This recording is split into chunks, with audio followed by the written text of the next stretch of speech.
आज हम एक ऐसी कहानी की गहराई में उतर रहे हैं जो सिर्फ एक चमत्कार की कहानी नहीं है। ये ये एक पूरी सोच को बदलने की कहानी है। हमारे हाथ में जो स्रोत हैं वो सनातन धर्म में गोवर्धन पर्वत के महत्व को समझाते हैं। और आज हमारा मकसद सिर्फ ये जानना नहीं कि कृष्ण ने एक पहाड़ उठाया था, बल्कि ये समझना है कि उस एक घटना ने देवता, भक्ति और प्रकृति के साथ हमारे रिश्ते की परिभाषा को हमेशा के लिए कैसे बदल दिया। तो चलिए इस दार्शनिक यात्रा को शुरू करते हैं। ये सोचना ही कितना दिलचस्प है कि ये कहानी एक देवता को दूसरे देवता से भिड़ाने के बारे में है ही नहीं। ये असल में दो अलग अलग तरह की, क्या कहते हैं, दिव्यता की टक्कर है। एक तरफ है इंद्र की शक्ति जो दूर आसमान में है, जिसे डरना पड़ता है, जिसे खुश रखना पड़ता है। और दूसरी तरफ है गोवर्धन की दिव्यता, वो दिव्यता जो आपके सामने है, जो छूने लायक है, जो हर रोज आपका पेट भरता है। ये कहानी इसी बदलाव की है कि असली पूजा किसकी होनी चाहिए। बिल्कुल। और ये बदलाव ब्रज की रोजमर्रा की जिंदगी से शुरू होता है। देखिए, कहानी की शुरुआत एक सदियों पुरानी परंपरा से होती है। ब्रज के ग्वाले अपनी समृद्धि के लिए, अच्छी बारिश और फसल के लिए बारिश के देवता इंद्र की पूजा करते थे। एक बहुत बड़ा यज्ञ होता था, तैयारियां होती थी, मतलब ये उनके कल्चर का एक बहुत अहम हिस्सा था। और उस समय के हिसाब से ये बिल्कुल लॉजिकल भी था। आप सोचिए, एक कृषि प्रधान समाज में बारिश से जरूरी और क्या हो सकता है। तो इंद्र बारिश के देवता हैं, उनकी पूजा करना स्वाभाविक था। ये एक तरह का सौदा था, हम आपको पूजा देंगे, आप हमें बारिश दो। लेकिन यहीं पर बालक श्री कृष्ण एक ऐसा सवाल उठाते हैं जो पूरे सिस्टम पर ही सवाल खड़ा कर देता है। हाँ, और उनका तर्क बहुत ही सीधा और जमीनी था। स्रोत बताते हैं कि उन्होंने अपने पिता नंद बाबा और बाकी ब्रजवासियों से पूछा कि हम इंद्र की पूजा क्यों करते हैं। वो तो सिर्फ अपना काम कर रहे हैं, जैसे सूर्य रोशनी देता है और पवन चलती है। अगर पूजा करनी ही है तो इस गोवर्धन पर्वत की क्यों ना करें। ये हमारी गायों को हरी भरी घास देता है, जिससे वे हमें दूध देती हैं। ये नदियां हमें पानी देती हैं। हमारा असली देवता तो हमारा कर्म है, हमारी गायें हैं, और ये प्रकृति है जो हमें पालती है। ये उस समय के लिए एक क्रांतिकारी विचार था। इसे समझिए, श्री कृष्ण पूजा को अमूर्त यानी एब्स्ट्रैक्ट से मूर्त, टैंजिबल की ओर ला रहे हैं। वे कह रहे हैं कि उस शक्ति की पूजा क्यों करें जो दिखते नहीं और जिसका व्यवहार हमारे हाथ में नहीं है। उसकी पूजा करो जो तुम्हारे जीवन का आधार है, जिसका तुम पर सीधा असर है। ये कर्म योग का एक बहुत ही प्रैक्टिकल लेसन था कि आपका काम और आपके संसाधन ही आपकी असली शक्ति हैं, उनका सम्मान करो। लेकिन एक स्थापित देवता को चुनौती देना क्या ब्रजवासी इतनी आसानी से मान गए? मेरा मतलब है, इंद्र का डर तो बहुत बड़ा रहा होगा। बिल्कुल, यही तो इस कहानी का मानवीय पहलू है। शुरू में वे झिझके, जाहिर है, एक तरफ सदियों की परंपरा थी और देवता के क्रोध का डर था, दूसरी तरफ कृष्ण का प्रेम और उनका अकाट्य तर्क था। अंत में उनका कृष्ण के प्रति जो वात्सल्य और विश्वास था, वो डर पर भारी पड़ा। उन्होंने इंद्र की पूजा के लिए जमा की गई सारी सामग्री से गोवर्धन पर्वत की पूजा करने का फैसला किया। उन्होंने पर्वत को भोग लगाया, उसकी परिक्रमा की। और जाहिर है, इंद्र को यह बात बर्दाश्त नहीं हुई। उन्हें यह सिर्फ एक पूजा का छूटना नहीं लगा, बल्कि ये उनके अधिकार और उनके अहंकार पर सीधा हमला था। एक छोटा सा ग्वाला उनकी सत्ता को चुनौती दे रहा था। स्रोत में लिखा है कि उनका क्रोध 7वें आसमान पर पहुंच गया। शाली बादलों को, जिन्हें सांवर्तक कहा जाता है, ये वो बादल हैं जो प्रलय के समय प्रकट होते हैं।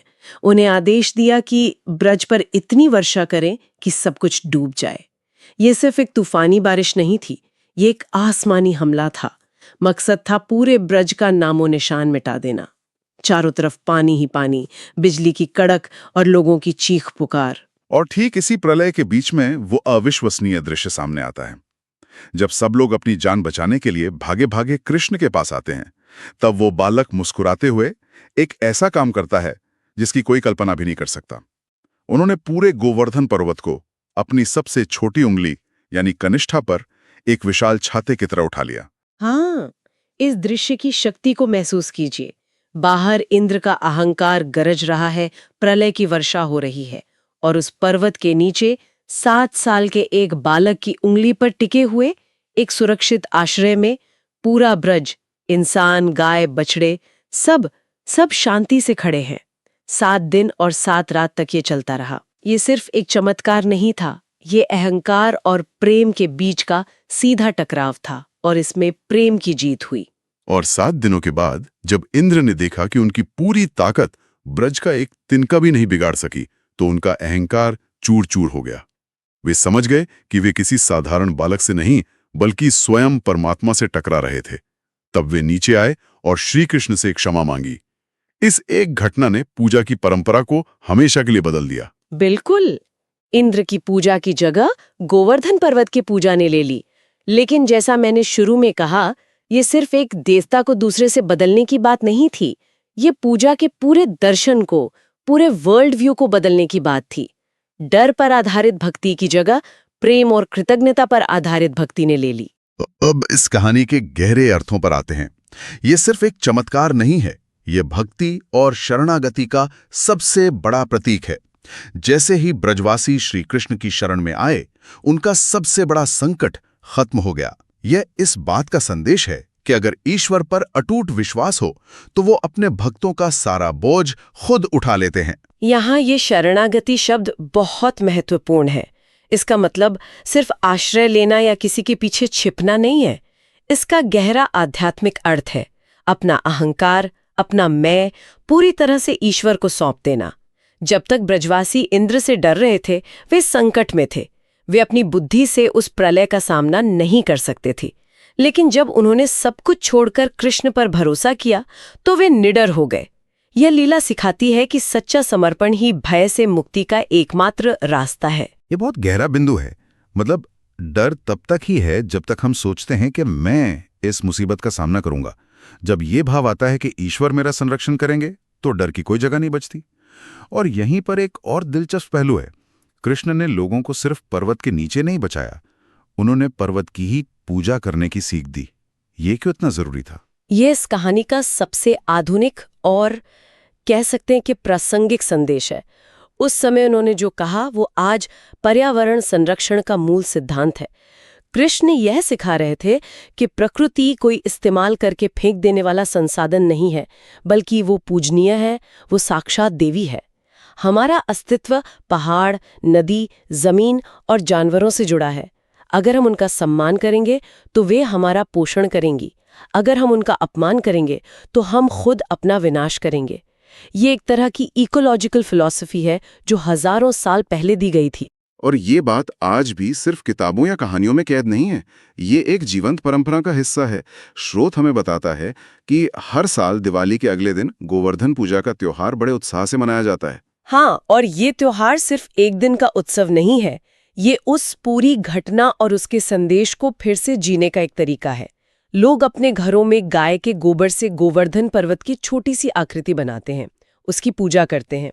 ये उस महान पर्वत के प्रति सम्मान का प्रतीक है। और अन्नकूट का आयोजन होता है, यानी अन्न का पहाड़, तरह तरह के 56 भोग और सैकड़ों किस्म के पकवान बनाकर उनका एक पहाड़ बनाया जाता है और भगवान को भोग लगाया जाता है। ये ठीक वैसा ही है जैसे ब्रजवासियों ने पर्वत उठाने के बाद कृष्ण और गोवर्धन पर्वत के प्रति अपनी कृतज्ञता व्यक्त की थी। बिल्कुल, ये दोनों ही रिचुअल्स यानी परिक्रमा और अन्नकूट बहुत गहरे सिंबलिज्म से भरे हैं। गोवर्धन की परिक्रमा जो लगभग 21 किलोमीटर की होती है, उसे लाखों लोग नंगे पैर करते हैं। सोचिए जरा, यह उस पर्वत के प्रति शारीरिक रूप से सम्मान और समर्पण दिखाने का तरीका है। जब भक्त उस रास्ते पर चलते हैं तो वे उस धरती से जुड़ते हैं जिसने उन्हें जीवन दिया है। ये एक तरह की वॉकिंग मेडिटेशन है। और अन्नकूट का भोग लगाना प्रकृति द्वारा दी गई प्रचुरता के लिए एक सामूहिक धन्यवाद है। स्रोत में भी लिखा है कि ऐसी मान्यता है कि परिक्रमा करने से सुख समृद्धि मिलती है और सभी मनोकामनाएं पूरी होती हैं। यह आस्था आज भी लाखों लोगों को हर साल गोवर्धन खींच लाती है। और ये केवल एक धार्मिक यात्रा नहीं रह जाती, ये एक आध्यात्मिक अनुभव बन जाता है। उस पर्वत के चारों ओर घूमते हुए लोग उस कहानी को याद करते हैं, उसके संदेश पर मनन करते हैं। ये उन्हें याद दिलाता है कि विनम्रता, भक्ति और प्रकृति का सम्मान ही जीवन का सही मार्ग है। इन प्रथाओं के जरिए लोग हर साल उस घटना की ऊर्जा को अपने जीवन में ताज़ा करते हैं। अंत में ये पूरी लीला भगवान श्री कृष्ण के अद्भुत स्वरूप को भी दिखाती है। जैसा कि स्रोत में लिखा है, यह उनकी करुणा, शक्ति और लीलामय स्वभाव को एक साथ दर्शाती है। यह विरोधाभास मुझे हमेशा हैरान करता है। एक तरफ वो एक छोटे बालक हैं जो माखन चुराते हैं, गोपियों के साथ रास रचाते हैं, अपनी माँ यशोदा से डांट खाते हैं, और दूसरी तरफ इतने सर्वशक्तिमान हैं कि ब्रह्मांड को अपने मुंह में दिखा देते हैं या पूरा पर्वत उठा लेते हैं। ये ईश्वर के स्वरूप पर एक बहुत जरूरी सवाल खड़ा करता है। क्या ईश्वर सिर्फ एक ऐसी शक्ति है जिससे डरना चाहिए?